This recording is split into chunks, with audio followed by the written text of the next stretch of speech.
Ibig sabihin, pati ang kabutihan sa ating kapwa dapat nating alagaan. Halimbawa, merong mabuting tao, huwag mo siyang pagsamantalahan. Kasi baka yung kabutihan niya, mapatay mo, madala siya, maging masama na rin siya. Ang daming ganun mabuti pero nadala, sumamatuloy. Therefore, dapat inaalagaan natin yung mabuti. Kasi yung mabuti, sensitive.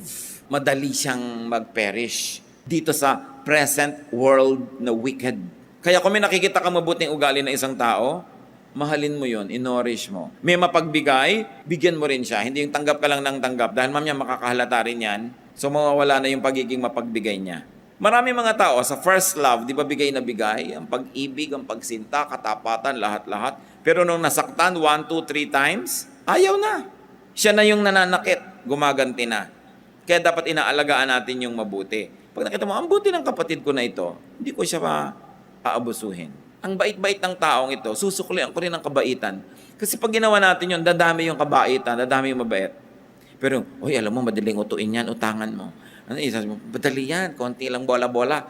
Pag ginanon mo, akala nyo ba, after 3 or 4 or 5, nas makakahalata rin yun. Mamaya, magiging maramot na rin. So, nasira natin kung ano yung mabuti.